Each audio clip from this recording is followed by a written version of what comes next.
Hello, नमस्कार, welcome to legal knowledge. मैं मनीष कुमार, आप सभी लोगों का मेरे लीगल नॉलेज चैनल पर स्वागत है। आज हम लोग पढ़ेंगे एडवोकेट एक्ट 1961, एक क्लास खल्लास। ये AIV 22 स्टूडेंट के लिए है। कुछ बेसिक नोट्स के साथ में हम लोग पढ़ेंगे, फास्ट रिवीजन। ज़्यादा बेसिक से नहीं पढ़ेंगे, बट इसमें सारा चीज़ कवर कर लेंगे। तो एडवोकेट एक्ट 1961, अधिवक्ता अधिनियम 1961, AIB 22 के लिए संपूर्ण बेसिक नोट्स। यह अधिनियम भारत में एडवोकेट्स की एडमिशन, एनरोलमेंट, प्रैक्टिस, बार काउंसिल और प्रोफेशनल मिसकंडक्ट को रेगुलेट करता है। इसका मुख्य उद्देश्य लीगल प्रैक्टिशनर से संबंधित कानून को कंसोलिडेट करना तथा स्टेट बार काउंसिल और ऑल इंडिया बार की स्थापना करना है। AIB में इस एक्ट से अधिकतर प्रश्न सेक्शन नंबर, बार काउंसिल के function, enrolment, right to practise और डिसिप्लिनरी प्रोसीडिंग से पूछे जाते हैं। इसका बेसिक इंफॉर्मेशन है, मूल जानकारी, जो इसका नाम है advocate act 1961, act number 25 of 1961, enactment date 19 मई 1961 और एक्सटेंड होल ऑफ इंडिया। मुख्य उद्देश्य है इसका लीगल प्रैक्टिशनर के कानून को अमेंड और कंसोलिडेट करना। इसमें कुल चैप्टर हैं, चैप्टर 1 टू चैप्टर 7। मुख्य संस्थाएं दो हैं, स्टेट बार काउंसिल और bar council of India. Act का ऑफिशियल लॉन्ग टाइटल है an act to amend the consolidate the law relating to legal practitioner and to provide for the constitution of bar council and all India bar. Chapter 1 है preliminary. Section 1 बताता है short title extend and commencement के बारे में। इस कानून का नाम एडवोकेट एक्ट 1961 है। यह पूरे भारत में लागू होता है। अलग अलग प्रोविजन अलग अलग डेट पर लागू किए गए थे। Section 1 deal with the short title extend and commencement of the act. Section 2 है इम्पॉर्टेंट डिफिनेशन। सेक्शन 2 में डिफिनेशन के बारे में बताया गया है। पहला डिफिनेशन है एडवोकेट यानी अधिवक्ता। अधिवक्ता के बारे में बताया गया है। इसमें एडवोकेट वो व्यक्ति है जिसका नाम एडवोकेट एक्ट के अनुसार किसी रोल में दर्ज हो। An advocate means a person whose name is entered in any role under the act। Bar council second definition है बार काउंसिल। इसमें कुछ महत्वपूर्ण डिफिनीशन ही बताई गई है, सारी डिफिनीशन नहीं बताई गई हैं। तो बार काउंसिल है, इसकी डिफिनीशन है इस एक्ट के अंतर्गत कॉन्स्टिट्यूटेड बार काउंसिल को बार काउंसिल कहा जाता है। बार काउंसिल ऑफ इंडिया, इसकी डिफिनीशन सेक्शन 4 के अंतर्गत कॉन्स्टिट्यूटेड बार काउंसिल को बार काउंसिल ऑफ इंडिया अर्थात BCI कहा जाता है। लॉ ग्रेजुएट, भारत में कानून द्वारा स्थापित यूनिवर्सिटी से लॉ की बैचलर डिग्री प्राप्त करने वाला व्यक्ति लॉ ग्रेजुएट कहलाता है। लीगल प्रैक्टिशनर, इसमें एडवोकेट, वकील, हाई कोर्ट का एडवोकेट, प्लीजर, मुख्तार या रेवेन्यू एजेंट शामिल हो सकते हैं। रोल, एडवोकेट का ऑफिशियल रजिस्टर जिसमें एडवोकेट के नाम दर्ज होते हैं। State roll, state bar council द्वारा सेक्शन 17 के अंतर्गत मेंटेन्ड एडवोकेट का रोल है। अब चैप्टर 2 है bar council. Chapter 2 section 3 state bar council. प्रत्येक स्टेट या कुछ स्टेट यूनियन टेरिटरीज के लिए स्टेट काउंसिल बनाई जाती है। स्टेट बार काउंसिल की कंपोजिशन संबंधित स्टेट का advocate general, ex officio member या अनइलेक्टेड मेंबर, इलेक्टेड मेंबर की संख्या इलेक्टोरेट पर निर्भर होती है। इलेक्टोरेट 5,000 तक 15 मेंबर, 5,000 से अधिक और 10,000 तक 20 मेंबर और 10,000 से अधिक 25 मेंबर होते हैं। इलेक्शन का तरीका proportional representation by means of single transferable votes होता है, यानी कि हर एक अधिवक्ता वोट डालता है, उससे चुनाव होता है और उसी में से ये जो 20, 25 और 15 मेंबर हैं वो नियुक्त किए जाते हैं। स्टेट बार काउंसिल अपना चेयरमैन और वाइस चेयरमैन इलेक्ट करती है।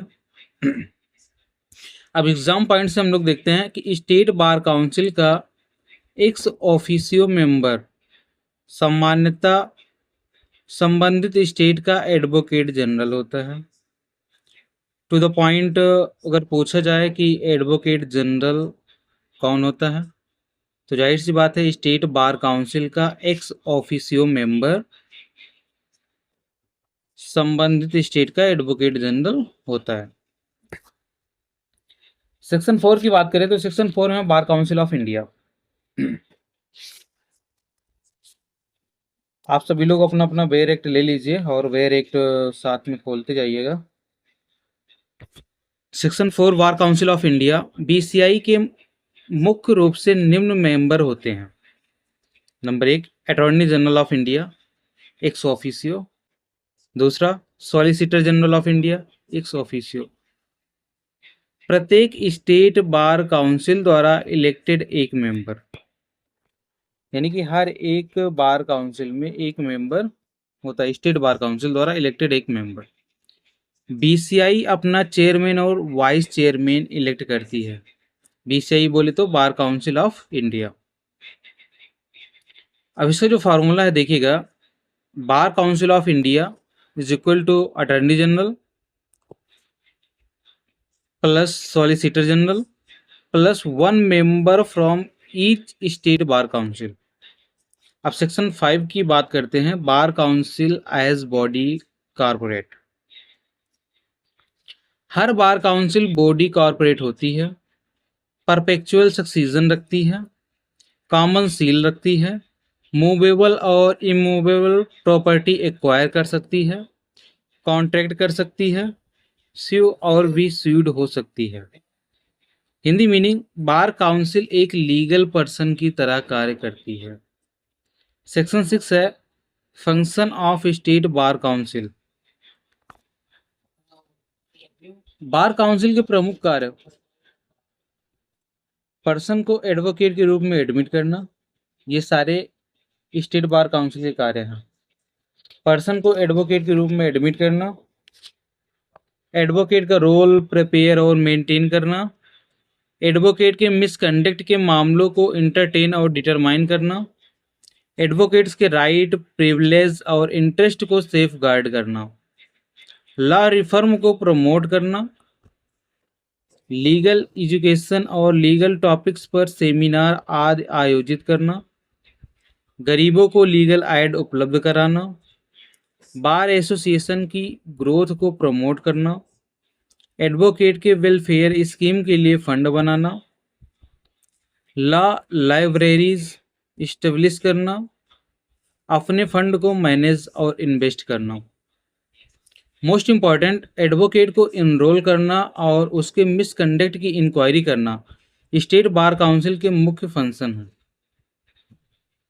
सेक्शन 7 है function of bar council of India, यानी बीसीआई के कार्य क्या क्या हैं। तो इसमें हम लोग देखेंगे एडवोकेट के प्रोफेशनल कंडक्ट और इटिक्विटी के स्टैंडर्ड निर्धारित करना, डिसिप्लिनरी प्रोसीडिंग की प्रोसीजर करना, एडवोकेट्स के राइट, प्रिविलेज और इंटरेस्ट को सेफ गार्ड करना, लॉ रिफॉर्म को प्रमोट करना, स्टेट बार काउंसिल पर जनरल सुपरविजन और कंट्रोल रखना, लीगल एजुकेशन के स्टैंडर्ड्स को निर्धारित करना, लॉ डिग्री देने वाली यूनिवर्सिटी को रिकॉग्नाइज करना, लीगल एड को प्रमोट करना, फॉरेन लॉ क्वालिफिकेशन को रेसिप्रोकल बेसिस पर रिकॉग्नाइज करना, बीसीआई के फंड को मैनेज और इन्वेस्ट करना, लीगल जर्नल और पेपर्स पब्लिक करना।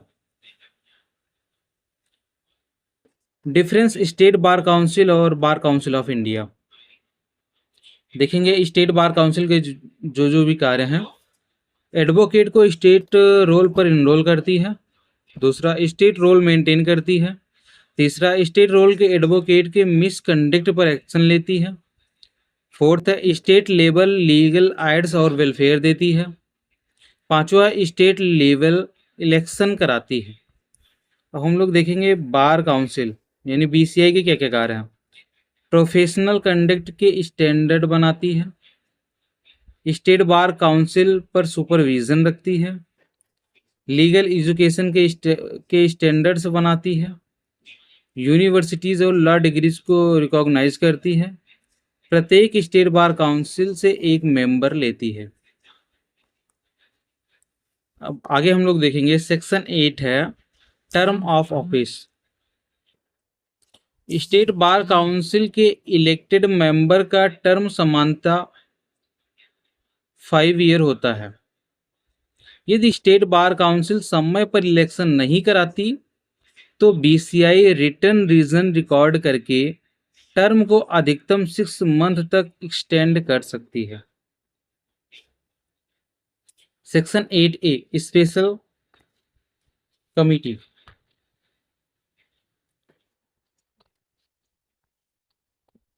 सेक्शन 8A स्पेशल कमिटी, यदि स्टेट बार काउंसिल इलेक्शन कराने में फेल हो जाती है तो बीसीआई स्पेशल कमेटी कॉन्स्टिट्यूट कर सकती है। कब? लेकिन जब स्टेट बार काउंसिल इलेक्शन कराने में फेल हो जाती है तब बीसीआई स्पेशल कमेटी कॉन्स्टिट्यूट करती है। स्पेशल कमेटी में संबंधित एक्स ऑफिसियो मेंबर बोले तो चेयरमैन। दूसरा, बीसीआई द्वारा नॉमिनेटेड 2 एडवोकेट। यह कमेटी स्टेट बार काउंसिल के कॉन्स्टिट्यूशन तक उसके फंक्शन परफॉर्म करती है। सेक्शन 9 है डिसिप्लिनरी कमेटी। प्रत्येक बार काउंसिल एक या अधिक डिसिप्लिनरी कमेटी कंस्टिट्यूट करेगी। कंपोजिशन कुल 3 मेंबर, 2 मेंबर बार काउंसिल में से इलेक्टेड होंगे, एक एडवोकेट बाहर से कोऑप्टेड करेगी। कमेटी का सीनियर मोस्ट एडवोकेट चेयरमैन होता है। सेक्शन 10 की बात करते हैं तो अदर कमेटी के बारे में बताया गया है। अब अदर कमेटी में भी बताया गया है कि फर्स्ट है स्टेट बार काउंसिल की स्टैंडिंग कमेटी, जिसमें 2 ही होते हैं, एग्जीक्यूटिव कमेटी और एनरोलमेंट कमेटी। एग्जीक्यूटिव कमेटी में 5 मेंबर होते हैं और एनरोलमेंट कमेटी में 3 मेंबर होते हैं। अब बीसीआई की स्टैंडिंग कमेटी है, बीसीआई बोले तो बार काउंसिल ऑफ इंडिया, इसमें एग्जीक्यूटिव कमेटी इसमें 9 मेंबर होते हैं और लीगल एजुकेशन कमेटी इसमें 10 मेंबर होते हैं। 5 मेंबर इसमें इलेक्टेड मेंबर होते हैं और 5 कोऑप्टेड मेंबर होते हैं। सेक्शन 13 यहाँ पर अभी हम लोगों ने देखा। सेक्शन 10 के बाद में है 10A, जिसमें बताया गया है transaction of business by bar council and committee thereof. 10B में है disqualification of member of bar council. 11 में है स्टॉप ऑफ बार काउंसिल। और सेक्शन 12 बताती है अकाउंट एंड ऑडिट के बारे में। तो हम लोग थोड़ा फास्ट रिवीजन कर रहे हैं तो आप लोग इसको बेसिक से बेयर एक्ट में देख लीजिएगा। सेक्शन 13 की बात करते हैं, वैकेंसी का effect. Vacancies in bar council and committee thereof not to invalidate action taken, यानी किसी बार काउंसिल या कमेटी में वैकेंसी या कॉन्स्टिट्यूशन में डिफेक्ट होने मात्र से उसके द्वारा किया गया एक्ट इनवैलिड नहीं होगा। इंग्लिश में बोले तो in act of A bar council is not invalid merely because of a vacancy or defect in its constitution।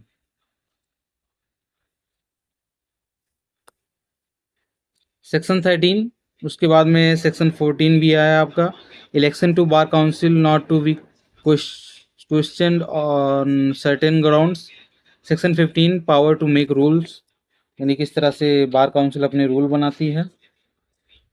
और उसके बाद में सेक्शन 16 जो आपका चैप्टर 3 स्टार्ट होता है, admission and enrolment of advocates का। तो इसमें हम लोग पढ़ेंगे, सेक्शन 16 है senior and other advocates. Advocates दो क्लासेस के होते हैं। नंबर 1 सीनियर एडवोकेट, दूसरा है other advocate.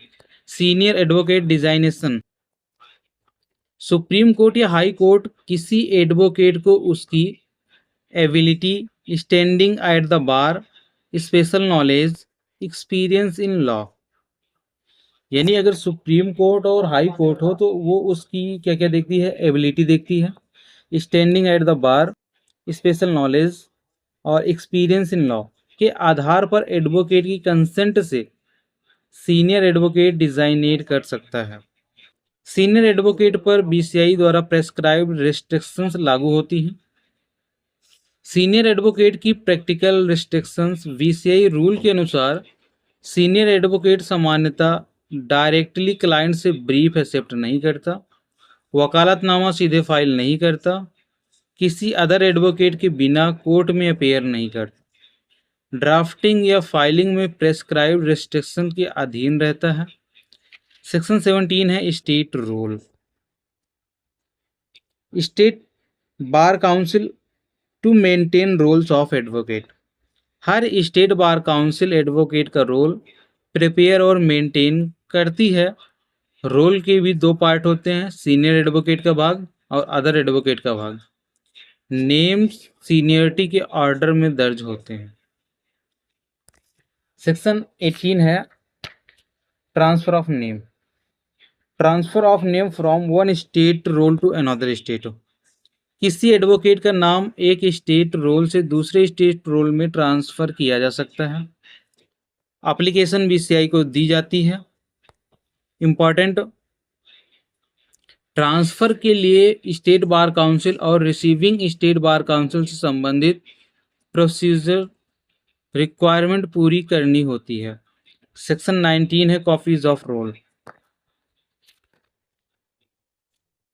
State bar council to send copies of roll of advocate to the bar council of India, यानी स्टेट बार काउंसिल अपने roll की copies bar council of India को भेजती है।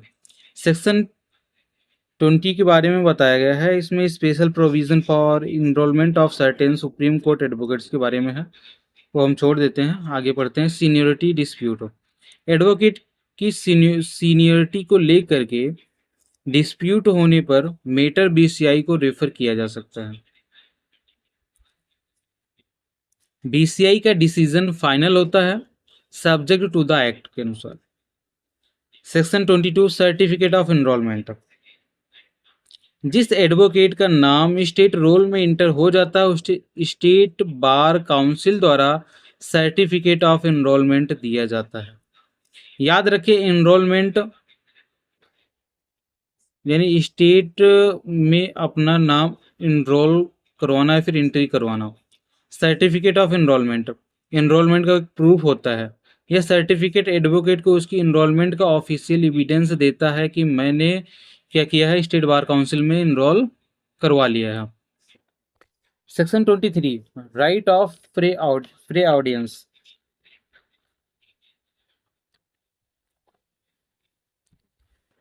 राइट ऑफ प्रे ऑडियंस का मतलब है कि कुछ उच्च पद वाले लॉ ऑफिसर को अन्य एडवोकेट से पहले सुना जाना, यानी pre audience. Order of pre audience, सामान्यतः ऑर्डर इस प्रकार याद रखें। यहाँ पे भी सीनियरिटी का बहुत ही बड़ा रोल है। Attorney general of India, solicitor general of India, additional solicitor general of India, advocate general of state, अन्य लॉ ऑफिसर और सीनियर एडवोकेट प्रेस्क्राइब्ड ऑर्डर के अनुसार। बोले तो प्री ऑडियंस का अर्थ ये नहीं है कि किसी एडवोकेट को केस में ऑटोमेटिकली प्रियोरिटी या जीत मिलती है, ये केवल सुनवाई के क्रम से संबंधित है। सेक्शन 24 एनरोलमेंट की क्वालिफिकेशन क्या क्या है। Person who may be admitted as advocate on a state roll, किसी व्यक्ति को स्टेट रोल पर एडवोकेट बनने के लिए सामान्यतः इन बातों का ध्यान रखना चाहिए।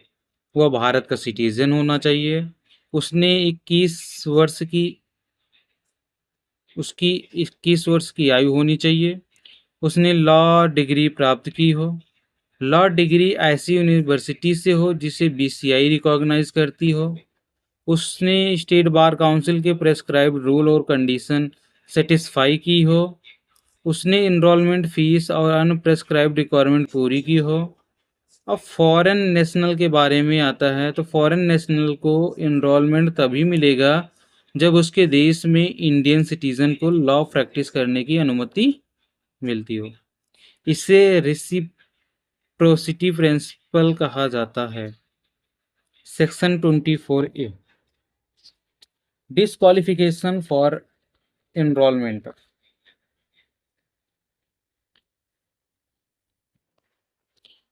निम्न पर्सन एनरोलमेंट के लिए डिस्क्वालिफाइड हो सकते हैं: conviction involving moral turpitude, conviction under untouchability related law, dismissal or removal from employment involving moral turpitude। Important expectation है, डिस्क्वालिफिकेशन परमानेंट नहीं होती। समानता कन्विक्शन के बाद प्रेस्क्राइब्ड पीरियड बीतने पर डिस्क्वालिफिकेशन समाप्त हो सकती है। केवल हर कन्विक्शन से डिस्क्वालिफिकेशन नहीं होती है। सेक्शन 24A में स्पेसिफिक ग्राउंड आवश्यक होते हैं। सेक्शन 25 है application for enrolment. Authority to whom application for enrolment may be made. Enrolment के लिए एप्लीकेशन उस स्टेट बार काउंसिल को दी जाती है जिसके जुरिस्डिक्शन में एप्लीकेंट प्रैक्टिस करना चाहता है या रूल के अनुसार एलिजिबल हो। Section 26 disposal of application. Disposal of application for admission as an advocate. State bar council की इनरोलमेंट कमेटी एप्लीकेशन को कंसाइडर करती है। यदि कोई एप्लीकेशन रिजेक्ट की जानी हो तो प्रेस्क्राइब्ड प्रोसीजर फॉलो करना आवश्यक है और मैटर बीसीआई को रिफर किया जा सकता है। Section 26A removal of link.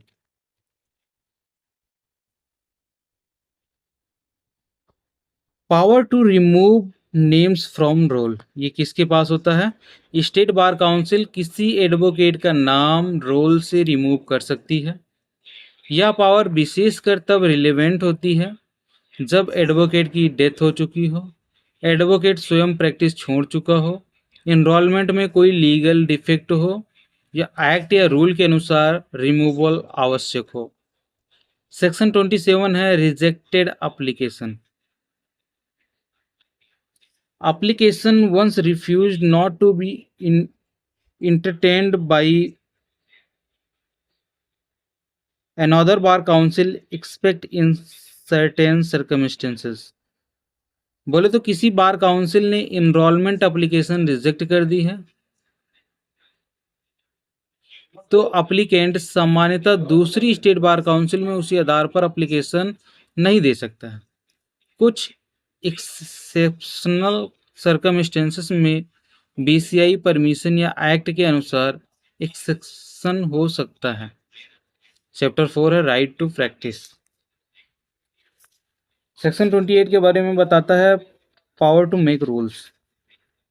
यहाँ पर section 27 rejected application, section 28 power to make rule, यानी कि स्टेट बार काउंसिल अपनी रूल्स बना सकती है और उनमें किन किन बातों का ध्यान रखना है।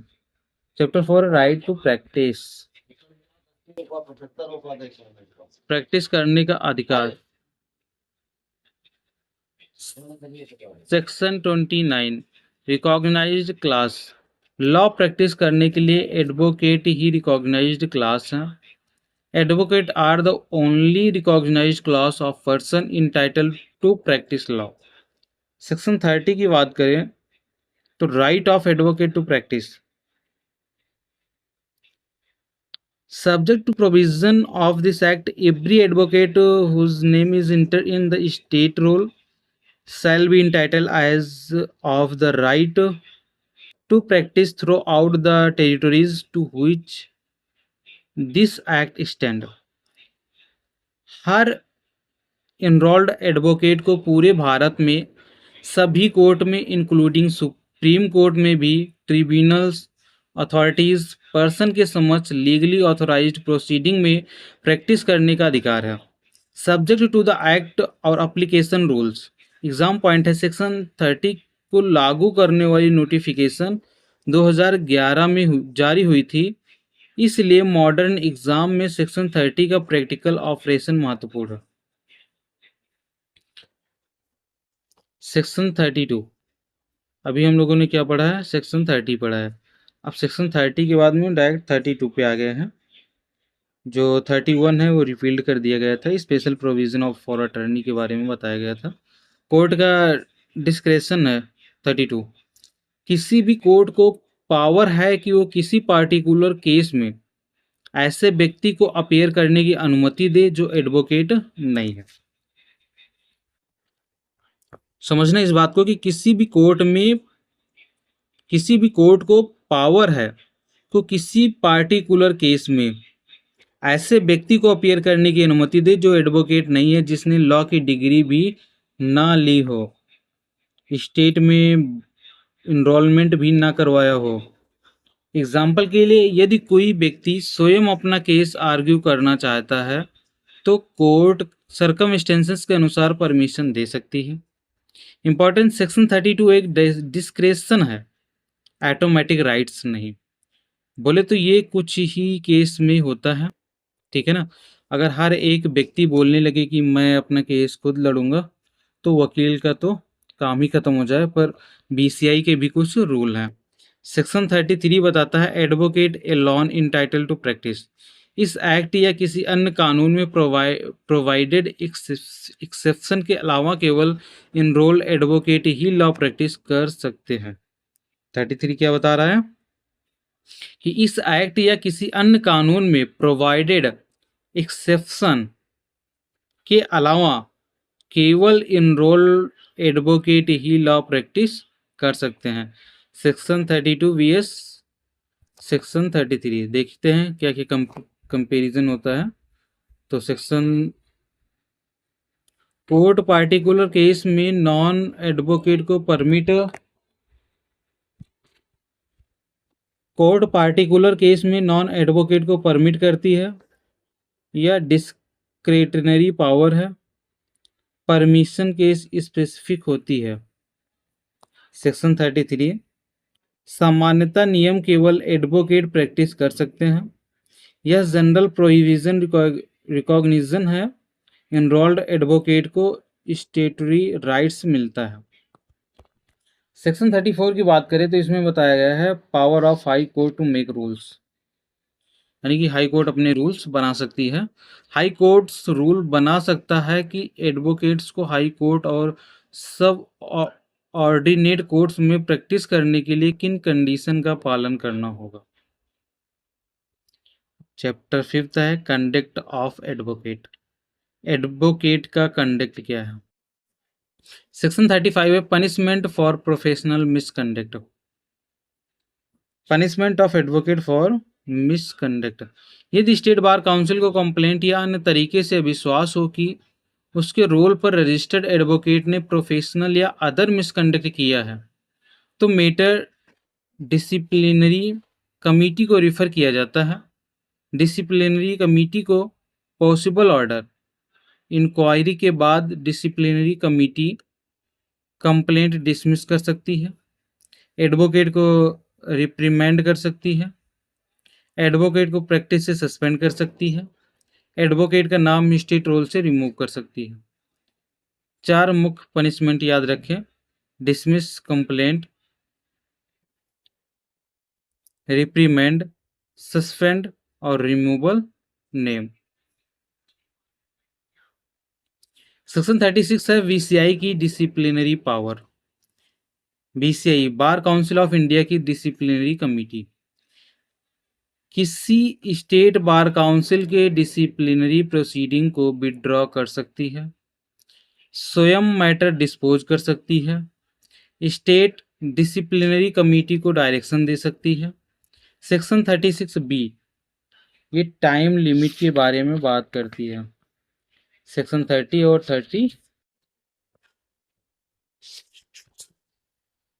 36 के ए में लिखा हुआ है changes in constitution of disciplinary committee, और हम लोग पढ़ने जा रहे हैं सेक्शन 36 का B, time limit, disposal of disciplinary proceeding. State bar council की डिसिप्लिनरी कमेटी को प्रोसीडिंग को सामान्यतः 1 ईयर के भीतर, 1 वर्ष के भीतर डिस्पोज करना चाहिए। यदि प्रोसीडिंग 1 वर्ष में डिस्पोज नहीं होती तो मैटर बीसीआई को ट्रांसफर हो सकता है। एग्जाम पॉइंट सेक्शन 36V का की फिगर 1 ईयर है। आपसे अगर कोई एग्जाम में पूछ ले कि जो स्टेट बार काउंसिल की डिसिप्लिनरी कमेटी होती है उसकी प्रोसीडिंग को डिस्पोज करने में कितना टाइम लग सकता है, फिर कितना टाइम सामान्यतः लगता है, तो 1 वर्ष होता है।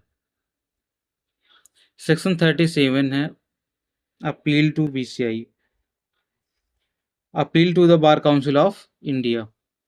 स्टेट बार काउंसिल की डिसिप्लिनरी कमेटी के ऑर्डर के विरुद्ध एग्रीव्ड पर्सन बीसीआई में अपील कर सकता है।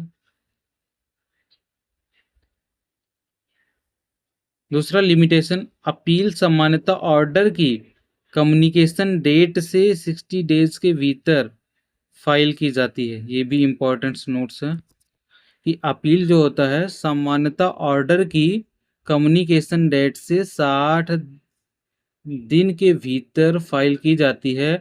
बीसीआई सफिशिएंट कॉज होने पर डिले खंडन कर सकती है। Section 38 appeal to the supreme court. Section 37 था appeal to the bar council, अब 38 है appeal to the supreme court. BCI की डिसिप्लिनरी कमेटी के ऑर्डर के विरुद्ध अपील सुप्रीम कोर्ट में की जा सकती है। लिमिटेशन है इसका, अपील सामान्यतः ऑर्डर की कम्युनिकेशन डेट से 60 डेज के भीतर होती है। बोले तो 37 में जो बात करता है कि बार काउंसिल ऑफ इंडिया, उसमें भी 60 डेज के भीतर ही फाइल करना है, और 38 में जो बात करता है appeal to the supreme court, इसमें भी 60 डेज के भीतर ही फाइल करना है, अपील को फाइल करना है। Appeal chain state disciplinary committee, state disciplinary committee ये करेगी बीसीआई को और बीसीआई करेगी सुप्रीम कोर्ट को। Section 39 limitation act.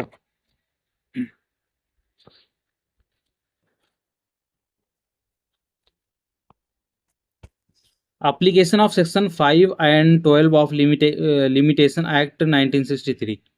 सेक्शन 37 और 38 की अपील पर लिमिटेशन एक्ट 1963 के सेक्शन 5 और 12 लागू होते हैं। इसका अर्थ डिले कंडोनेशन संभव हो सकती है। लिमिटेशन कैलकुलेट करते समय कुछ पीरियड एक्सक्लूड किए जा सकते हैं। Section 40 stay of order. 40 में क्या बताया गया? Stay of order. Appeal file करने मात्र से डिसिप्लिनरी ऑर्डर ऑटोमेटिकली स्टे नहीं होता है। स्टे के लिए कॉम्पिटेंट अथॉरिटी का ऑर्डर आवश्यक होता है। Section 41 alteration in roll. जब एडवोकेट का नाम रोल से रिमूव किया जाता है या उसकी सस्पेंशन आदि होती है तो रोल में आवश्यक अल्टरेशन किया जाता है।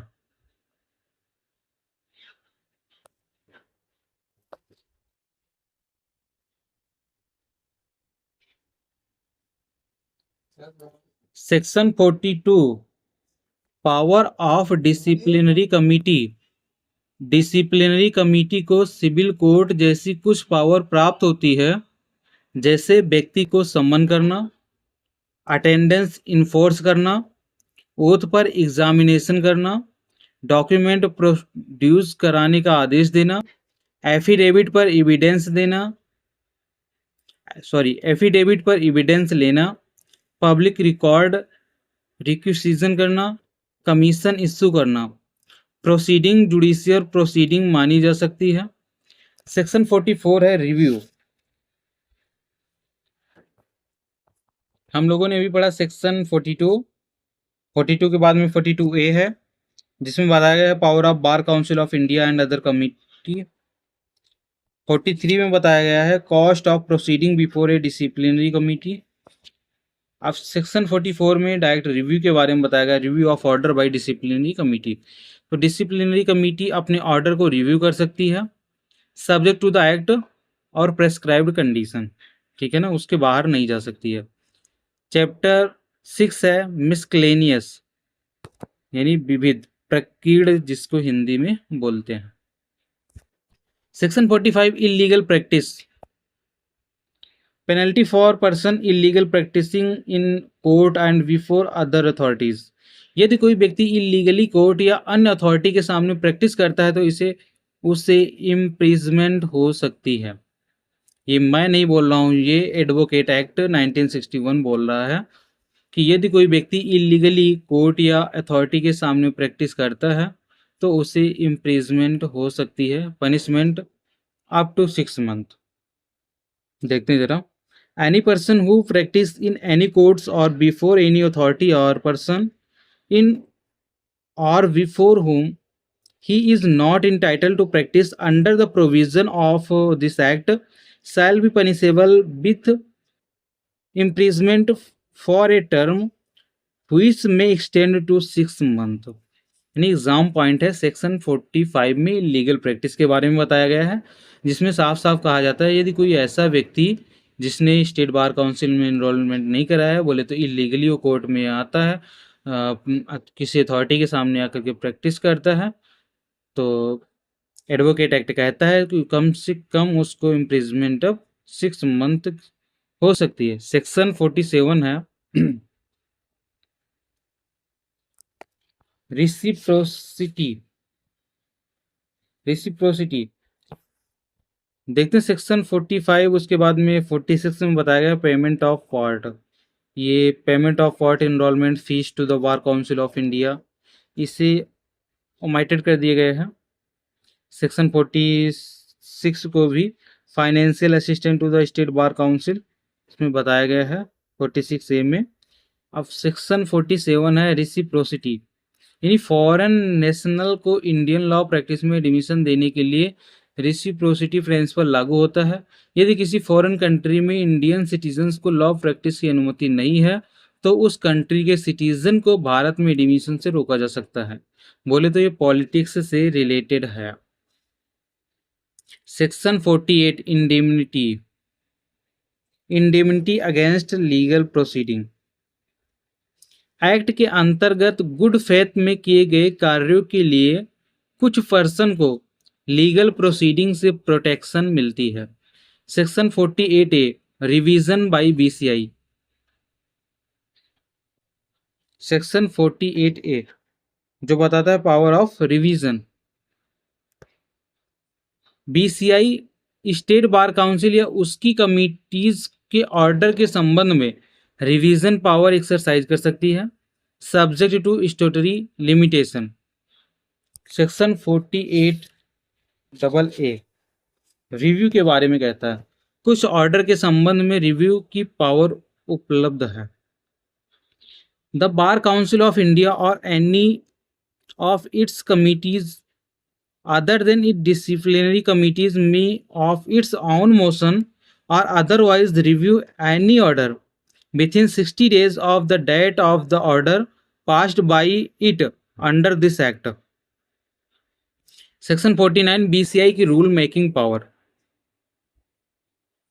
General power of the bar council of India to make rules, यानी बीसीआई अपनी रूल्स बना सकती है प्रोफेशनल कंडक्ट और इंटीग्रिटी के लिए, एडवोकेट की ड्रेस और अपीयरेंस के लिए, सीनियर एडवोकेट पर रिस्ट्रिक्शंस के लिए, लीगल एजुकेशंस के लिए, एनरोलमेंट प्रोसीजर के लिए, डिसिप्लिनरी प्रोसीजर के लिए, प्रैक्टिस के अन्य मैटर्स पर भी अपने रूल बना सकती है। अब चैप्टर 7 एंड लास्ट है ट्रांजिशनल प्रोविजन।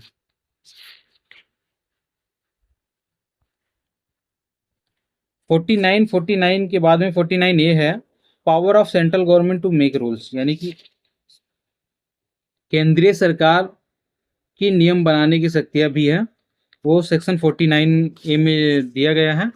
सेक्शन 50 में रिपील ऑफ सर्टेन इनेक्टमेंट, यानी कुछ अधिनियमों का निरसन है सेक्शन 50 में।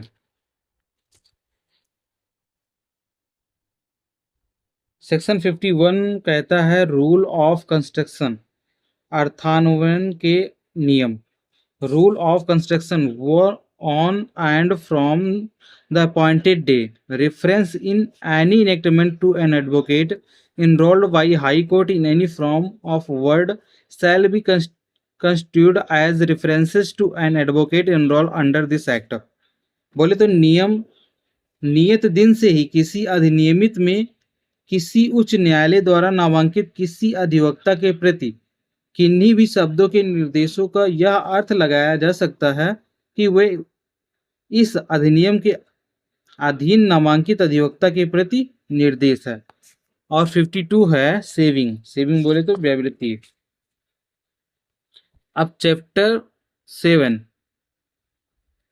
Temporary and transitional provision.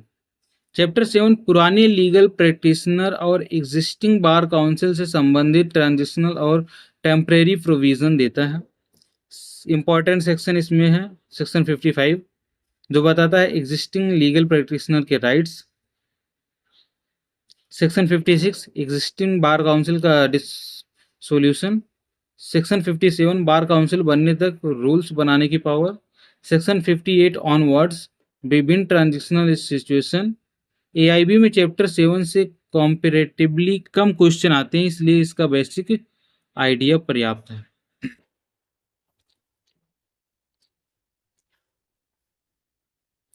Most important section one liner revision. अब हम लोग इसमें इंपॉर्टेंट सेक्शन देख लेते हैं कि कौन से सेक्शन में क्या बताया गया। Section 1 short title extend commencement. Section 2 definition. Section 3 state bar council. Section 4 bar council of India. Section 5 bar council is body corporate. Section 6 function of state bar council. Section 7 function of BCI. Section 8 state bar council member term 5 year. Section 8A special committee. Section 9 disciplinary committee. Section 10 standing committee. 10 के बाद में direct 16 senior and other advocate. 17 state roll. 18 transfer of name. 22 certificate of enrolment. 23 right to providence. Section 44 qualification for enrolment. Section 24A disqualification for enrollment। section 25 authority for enrollment application। 26 disposal of enrollment application। 26A removal of name। section 29 advocate only recognized class। section 30 right to practice। section 32 court may permit non advocate।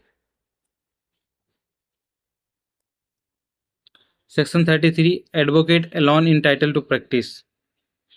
34 high court rules making power। 35 punishment for misconduct।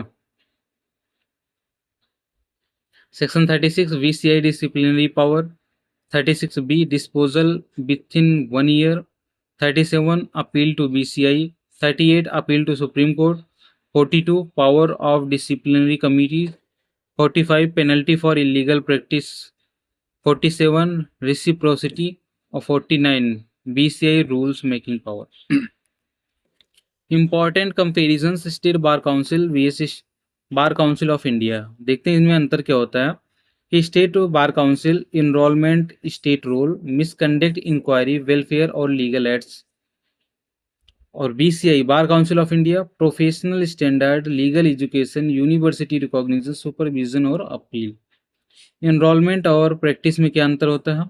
Enrolment advocate का नाम state role में दर्ज होता है और practice का मतलब court tribunal या अथॉरिटीज के सामने लॉ प्रैक्टिस करना।